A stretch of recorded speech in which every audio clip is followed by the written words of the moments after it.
kebenaran tuh pahitnya luar biasa, men.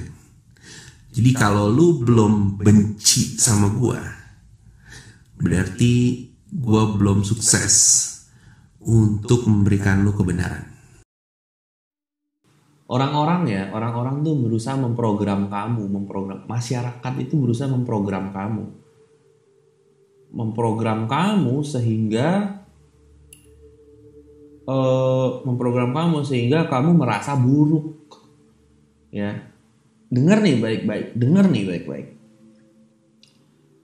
Masyarakat, termasuk keluarga, termasuk teman dekat, termasuk media, TV, radio, semua 90% masyarakat dan orang di sekitar kamu akan berusaha memprogram kamu supaya kamu merasa hidup itu berat dan buruk.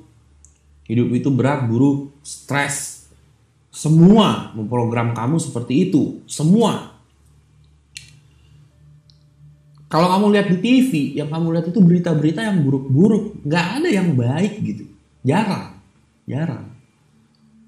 Selalu kesusahan yang dikasih lihat gitu.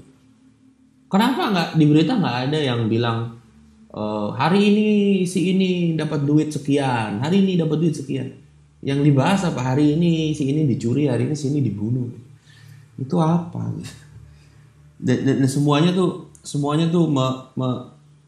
memprogram kamu untuk melihat sesuatu tuh buruk semua. Nah, tapi kamu selalu punya pilihan untuk merubah cara pandang kamu menjadi melihat sesuatu itu berbeda dan lebih bagus sesuai keinginan kamu sebenarnya. Sesuai keinginan kamu.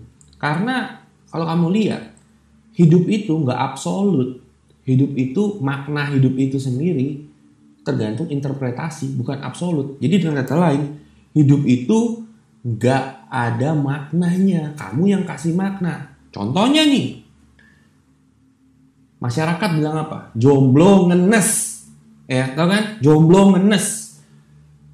Nah sebenarnya jomblo nggak ngenes, banyak kok orang nggak ada cewek hidupnya bahagia, nggak mesti bahagia, nggak mesti ada cewek juga kan? Tapi karena masyarakat memprogram kamu bilang jomblo ngenes, jadi pada saat kamu jomblo, kamu merasa hidup kamu tuh stres, terus ngenes, terus malu, terus nggak bahagia. Padahal enggak, itu cuma hayalan, fantasi yang dimasukin ke kepala kamu, nggak juga. Kalau kamu nggak nikah muda, ntar kamu nggak bahagia atau cewek nggak akan setia, atau apalah segala macam. Hal-hal kayak gitu yang menjadikan kamu jadi bukan diri kamu. Ya, kamu pasti punya sesuatu yang kamu rasa benar dalam diri kamu. Kamu tahu ini benar dan itu adalah sesuatu yang bikin diri kamu tuh menjadi kamu yang seutuhnya. Itulah kamu. Tapi nggak sinkron, nggak cocok sama yang orang-orang bilang. Dan jadi kamu pendam yang kamu rasa benar, yang sepenuhnya diri kamu pendam untuk ngikutin kemauan masyarakat. Dan itu paling menyiksa, itu yang disebut dengan terpenjara dalam ideologi masyarakat. Ya, terpenjara dalam ideologi masyarakat. Kamu nggak bisa jadi diri sendiri, kamu jadi orang lain untuk membuat senang masyarakat, yang masyarakat sendiri nggak bisa senang-senang. Kamu mau bikin senang segimanapun, masyarakat nggak bisa senang. Tapi kamu berusaha untuk membuat masyarakat senang. Kamu berjuang untuk membuat masyarakat senang. Nah itu bodoh.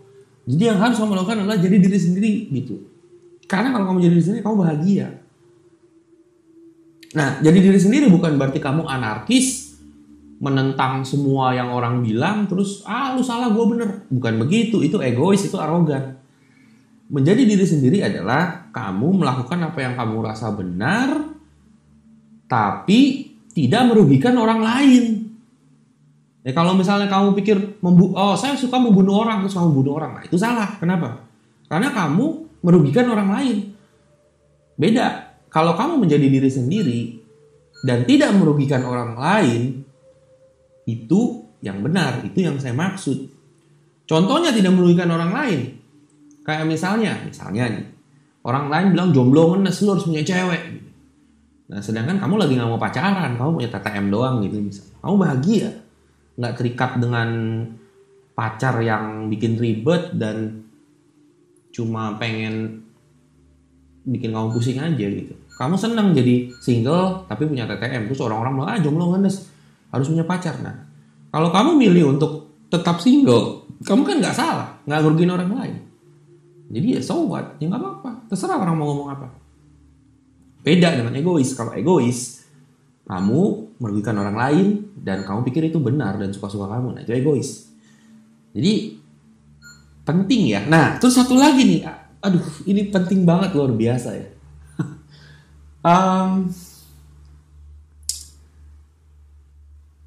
Kita kan diprogram ya. Kita diprogram sama masyarakat, sama segala macam. Dan sebenarnya kita diprogram dari kecil. Dari bayi kita udah diprogram gitu. Nggak semua program jahat, ada juga yang cocok sama kita. Tapi rata-rata sih enggak. Dari program dari kecil, dari SD, dari SMP, SMA, kuliah, kerja, semua kita diprogram. Dan ada satu momen, titik pencerahan di mana kamu akhirnya ingin break out, lepasin semua program. Nah, pada saat kamu bisa lepas dari semua program, kamu bebas. Bebas untuk membuat pilihan yang terbaik buat hidup kamu tanpa harus terpenjara dengan program yang dibawa dari kecil. Nah, tapi pada saat kita mau lepas dari program itu sendiri yang udah ada di kepala kita, itu udah jadi makhluk hidup sendiri. Saya ulangi ya. Program yang udah ada di kepala kita itu sudah menjadi makhluk hidup sendiri. Jadi dia itu hidup sebenarnya. Program itu makhluk hidup. Jadi kita ini, di dalam kepala kita itu ada makhluk hidup namanya program. Dia bisa ngomong, bisa mikir. Jadi kalau kamu sering dialog sama diri kamu dialog sama siapa? Kalau kamu cuma diri kamu sendiri, gak ada siapa-siapa, kamu gak bisa dialog. Tapi ada sesuatu dalam diri kamu sehingga kamu sendiri bisa dialog. Karena dalam diri kamu itu ada makhluk hidup namanya program. Program ini sudah begitu hidup, dia bisa punya pikiran sendiri. Dia pun pintar luar biasa. Dia bisa menggunakan segala macam yang ada dalam diri kamu. Nah, pada saat kamu diprogram dan ada satu titik pencerahan, kamu sadar gitu, ternyata saya diprogram gitu. Harus break free, harus lepas dari program. Pada saat kamu bilang gitu, si program gak tinggal diam. Dia langsung menggunakan berbagai macam trik untuk membuat kamu tetap di dalam program. Nah, triknya apa? Triknya adalah dia akan menggunakan logika dan emosi yang kamu punya. Dia akan bilang, misalnya kamu pengen break free program. Dia gunain logika, dia akan bilang gini, yakin mau break free program, gini loh, gitu loh. Ntar dia akan kasih berbagai macam alasan untuk tidak break program. Itu logika. Dia akan kasih fakta, dia akan kasih gini, kalau gini begini. Jadi lo nggak mungkin bisa begini gitu. Terus dua, dia menggunakan emosi. Dia akan memicu rasa takut. Pada saat kalian mau break program, tiba-tiba dia langsung bilang, jangan, nanti lu dijauhin teman-teman lu. Jangan, nanti orang tua marah. Jangan, nanti pada benci. Kenyataannya memang benar, pada saat kamu break program, orang-orang kaget dengan perubahan kamu. Mereka melihat kamu sebagai orang yang salah. Nah, manusia itu seperti ini. Manusia itu tidak melihat sesuatu yang sebenar-benarnya dan yang sesalah-salahnya, enggak. Manusia itu aneh. Mereka melihatnya seperti ini. Kalau yang beda dari yang gue inginin, itu salah. Jadi yang benar adalah yang mereka suka. Bukan yang benar adalah yang benar, tapi yang benar adalah yang mereka suka. Yang mereka nggak suka itu salah. Padahal belum tentu. Ya, ingat tuh. Manusia menilai benar dan salah cuma dari apa yang dia suka. Jadi kalau dia nggak suka itu salah, padahal belum tentu. Kalau kamu nggak suka sesuatu belum tentu salah kan? atau kamu suka sesuatu belum tentu benar. Gitu. Tapi manusia itu ya rata-rata seperti itu. Mereka menilai sesuatu itu salah dan benar sesuai dengan mereka suka apa enggak. Begitu kamu jadi beda sama orang-orang yang biasa ngeliat kamu sama mereka, begitu kamu jadi beda, mereka langsung menilai kamu salah. Padahal enggak juga. Jelas nggak? Jadi pada saat kamu break program, ya, pada saat kamu break program, siap-siap orang-orang akan nilai kamu aneh. Ya, siap-siap orang-orang akan ngelihat kamu aneh. Nah, saya nih, kan saya sharing soal cinta, ya. Saya sharing soal cinta. Saya kan pemikirannya beda sama orang-orang yang biasanya belajar cinta atau yang ngajarin soal cinta. Ingat ya, saya nggak ngajarin, cuma sharing. Kan beda. Nah, pada saat saya berbeda, orang-orang itu ngelihatnya aneh, ini nggak masuk akal gitu. Ini di luar program. Jadi mereka nggak percaya. Padahal yang saya sharing itu lebih berhasil daripada yang 99% orang ajarin gitu. Tapi karena beda dari apa yang mereka pikirin, jadi mereka nggak dengerin. Jadi ya mereka rugi sendiri sebenarnya. Dan resikonya ya saya juga udah tahu. Ya udahlah. Saya juga nggak memaksakan sesuatu yang beda tapi works karena mereka beda mikirnya gitu ya. Oke. Nah, kebanyakan orang bertanya, mereka bukan mau dengar jawaban yang benar. Kadang-kadang orang bertanya cuma ingin jawaban yang mereka suka. Kalau bertanya jawabannya benar tapi mereka nggak suka, mereka langsung tutup kuping gitu. Jadi bagi kamu tiga inti yang ingin saya sampaikan di sini. Satu, pada saat kamu break program, ingat resikonya. Orang nggak akan suka sama kamu. Nggak apa-apa, terusin aja. Nanti teman-teman kamu sebagian akan hilang karena kamu udah beda dan kamu salah di mata mereka. Padahal bukan salah. Mereka nggak suka aja kamu beda gitu. Ya, satu resiko. Tapi terus aja. Nanti kamu akan nemuin teman-teman baru selevel pikiran kamu karena level pikiran kamu udah naik. Kalau level pikiran kamu naik, omongan kamu beda sama orang umumnya, tapi begitu ketemu omongan yang sama, langsung klik jadi teman. Jadi kamu akan nemuin teman-teman baru selevel pikiran kamu yang sudah berkembang. Jadi andaikan teman-teman kamu hilang, ya udah hilang aja, nggak apa-apa. Ntar ada teman baru yang banyak selevel pikiran kamu, itu udah pasti. Ya, satu, resikonya seperti itu dan harus lakukan. Dua, jangan pikir kalau sesuatu yang beda dari kamu itu salah. Jangan pernah berpikir seperti itu. Kalau sesuatu yang beda jangan langsung salah, bullshit. Enggak, kan dulu, dengerin dulu. Karena sesuatu yang beda dari kamu belum tentu salah. Ya. Dan sesuatu yang sama belum tentu benar. Jadi jangan punya pikiran kayak orang-orang rata-rata. Orang-orang seperti itu. Beda, salah. Beda, musuh. Nah, kalau kamu ingin jadi bijak, kalau kamu ingin punya mindset jernih, ingin berkembang, kamu harus melihat sesuatu yang beda sebagai sesuatu yang siapa tahu benar, belum tentu salah. Ya, oke, itu penting. Ya, kalau kamu nanya sama seseorang, jawabannya nggak kamu suka, bukan jawaban yang kamu sukai, itu belum tentu salah. Ya, siapa tahu benar. Nah, dulu ada yang nanya sama saya, Bang Ron, gimana sih caranya supaya jadi kaya? Ya paling nggak kayaknya selevel saya lah gitu. Dan kayaknya itu juga ya nggak kaya-kaya amat sih, tapi cukup untuk bersenang-senang. Dan tiap hari kerjaannya cuma sejam aja, sisanya tidur, jalan-jalan. Tapi duitnya ya cukup gitu, cukup oke lah. Gimana caranya? Terus saya bilang, satu, berhenti kuliah. Itu paling penting, berhenti kuliah. Karena kalau kamu mau jadi kaya, kamu harus berhenti kuliah. Kalau kamu mau jadi pengacara, jadi dokter, jadi arsitek, baru kuliah. Tapi kalau mau jadi kaya, berhenti kuliah. Satu, berhenti kuliah. Dua, jangan kerja sama orang, bisnis. Begitu saya bilang, itu nggak cocok sama jawaban yang dia inginkan. Begitu nggak cocok, dia langsung bilang, ini ngajarin yang enggak nih, ini ngajarin yang sesat nih, dasar ajaran sesat. Saya langsung bilang begitu. Saya ketawa aja, maksudnya what?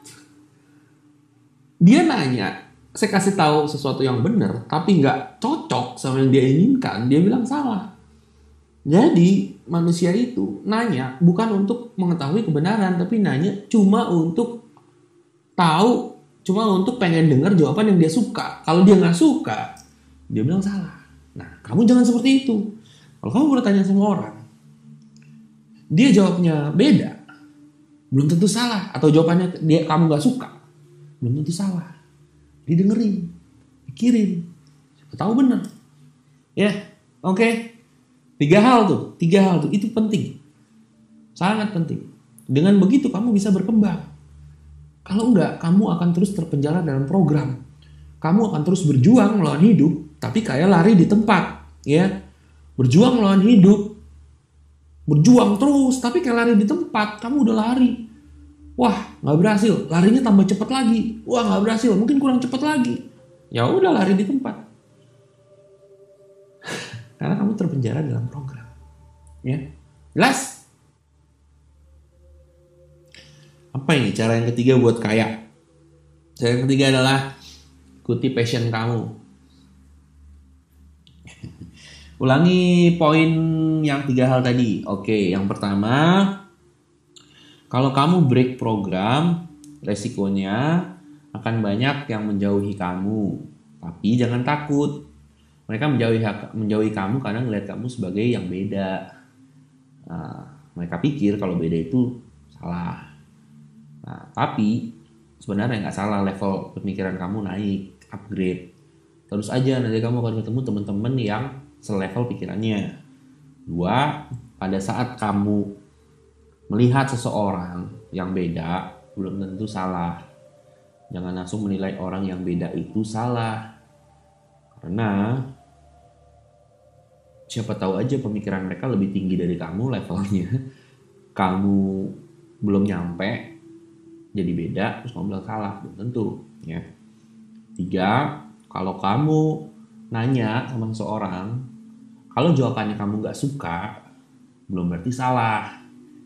Jangan mikir kalau kamu jawabannya gak suka, kamu langsung bilang salah. Belum tentu, dengerin dulu, pikirin dulu. Ya mungkin kamu gak bisa ambil kesimpulan saat itu benar apa enggak, tapi ya dengerin dulu, pikirin dulu, bener enggak gitu.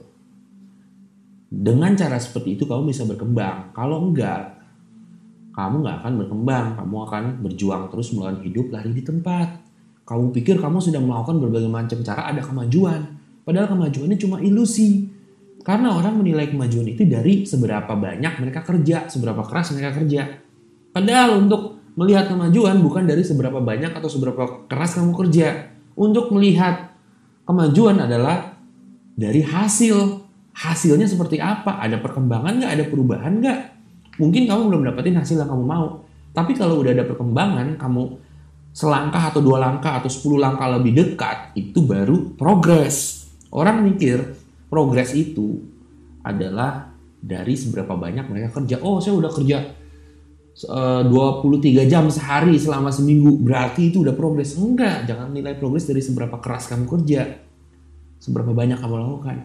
Lihat progres dari seberapa dekat kamu ke hasil yang kamu inginkan. Walaupun kamu cuma kerja 1 menit sehari, tapi kalau hasil kamu lebih dekat sama hasil yang kamu inginkan, itu lebih penting. Oke? Sekarang apa sama dengan malas? Nah, sekarang saya tanya sama kamu, apakah malas itu sebuah hal yang salah? Saya kasih tahu nih. Malas itu netral. Malas itu netral. Kamu bilang salah karena orang-orang bilang malas itu salah. Kenapa orang-orang bilang malas itu salah? Karena orang-orang bilang apa? Kalau malas kamu gak bakal punya duit. Dia dihubungin antara malas dan punya duit. Kan rajin pangkal kaya, kan gitu. Kalau rajin pangkal kaya, Malas mangkal miskin, langsung dihubungin. Malas sama dengan miskin, langsung dihubungin, jadi salah. Ya. Bener nggak? Nah, dibikin koneksi di situ. Malas sama miskin dihubungin, jadi salah. Padahal belum tentu. Sekarang coba kamu pikir bos-bos besar itu bukan malas apa? Hah? Kenapa orang-orang jadi bos? Karena mereka malas. Yang rajin karyawannya. Dia bayar orang aja buat kerja. Dianya tinggal lihat-lihat aja, bener nggak? Ya. Jadi kalau kamu bilang malas itu salah, ya kamu salah. Malas itu netral. Bisa jadi salah, bisa jadi bener. Oke? Ya.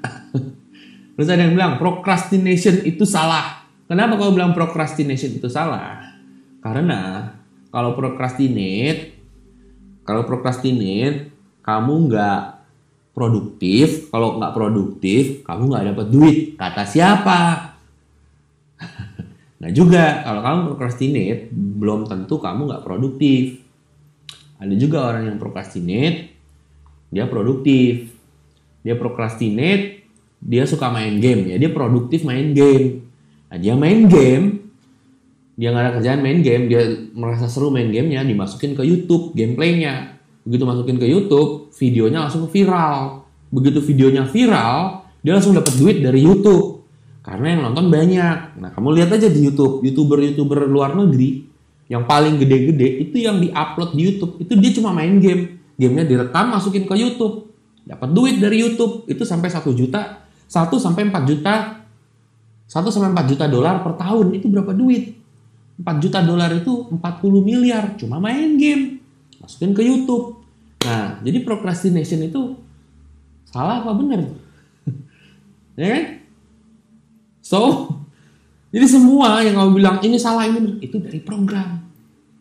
Semua hidup itu netral, nggak ada meaning. Kamu yang bikin benar, yang bikin salah itu kamu sendiri dan masyarakat. Ya, oke.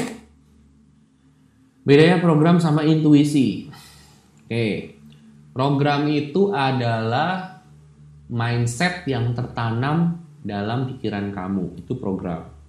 Kalau intuisi adalah perasaan yang timbul dalam sekejap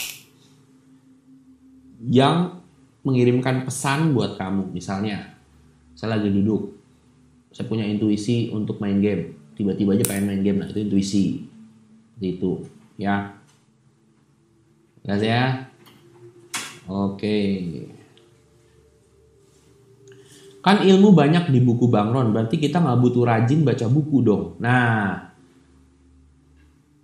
kamu sebenarnya otomatis akan jadi rajin kalau kamu melakukan hal yang kamu suka, gitu. Kalau kamu nggak suka, otomatis jadi nggak rajin, benar nggak? Rajin apa enggak itu tergantung kamu suka. Kalau kamu suka, otomatis rajin. Kalau nggak suka, otomatis nggak rajin. Nah, banyakkan orang, mereka lebih memaksakan diri untuk melakukan yang mereka nggak suka. Jadi kayaknya berat. Padahal kalau kamu melakukan apa yang kamu suka, gampang rasanya, nggak berat. Nah, kebanyakan orang maksain diri untuk melakukan apa yang mereka nggak suka, karena kalau nggak kayak gitu berarti salah gitu. Mereka mikirnya gitu. Kamu nggak suka baca buku nih, tapi kamu paksain diri untuk baca buku, karena menurut kamu baca buku itu benar. Jadi kamu paksain baca buku, jadi berat. Padahal nggak juga. Kalau kamu nggak suka baca buku, ya nonton video bisa, dengar audio bisa. Tapi karena kamu pikir harus, suatu keharusan, kamu jadi maksain diri untuk melakukan apa yang kamu nggak suka. Nah, itu yang harus dibahas juga.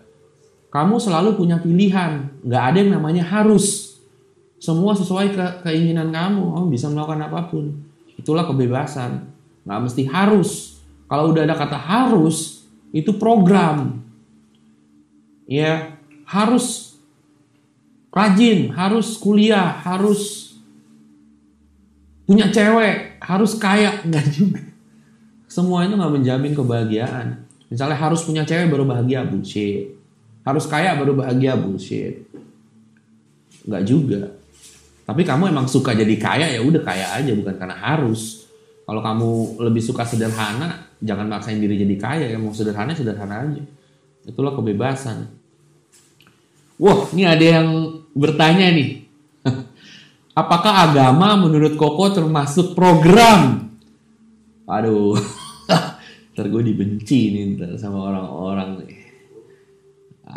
Agama, iya oke, saya jawab ya. Terserah deh, mau mikir apa.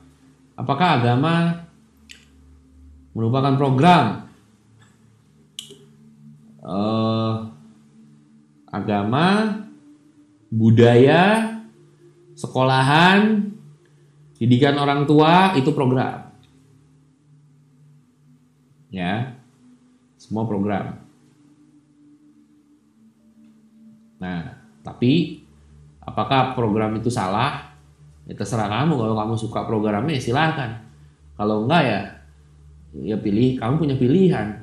Kan hak kamu milih agama yang benar kan? Benar nggak? Kamu nggak suka agama A ya pindah aja ke agama B kan gitu.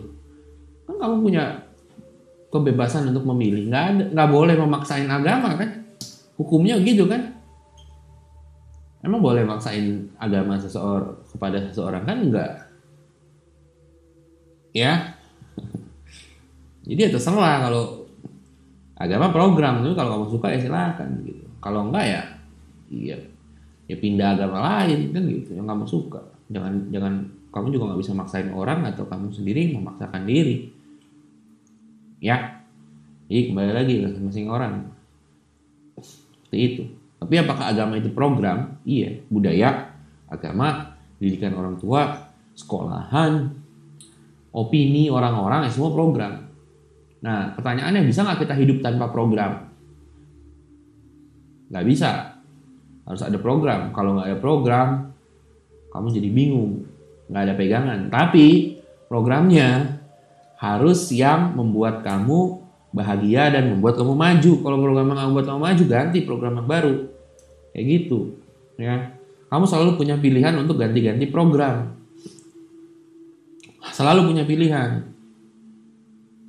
Jangan pikir semuanya harus. Nggak ada keharusan. Yang ada hanya pilihan. Pilihan untuk memilih. Hidup itu pilihan, bukan penjara yang kamu harus ikuti sesuai dengan keinginan orang-orang. Ingat, masyarakat cuma ingin membuat kamu menjadi seperti yang mereka mau. Kalau kamu kerjaannya cuma ingin membahagiakan banyak orang, kamu akan lari di tempat, berjuang, jodotin pala, dan orang-orang gak akan bahagia. Percuma kamu membahagiakan orang, mereka bahagia sebentar, habis itu ada lagi maunya, mereka gak akan bahagia. Dan kamu sengsara. Ya, jadi lebih baik kamu bikin diri kamu bahagia. Gitu. Nah, kalau kamu bahagia, ada orang yang suka, ada orang yang enggak. Ya nggak apa-apa, normal. Nggak mungkin semua orang suka sama kamu. Kalau kamu berusaha membuat semua orang suka sama kamu, nggak akan bisa dan kamu akan sengsara. Titik. Ya. Oke? Jelas?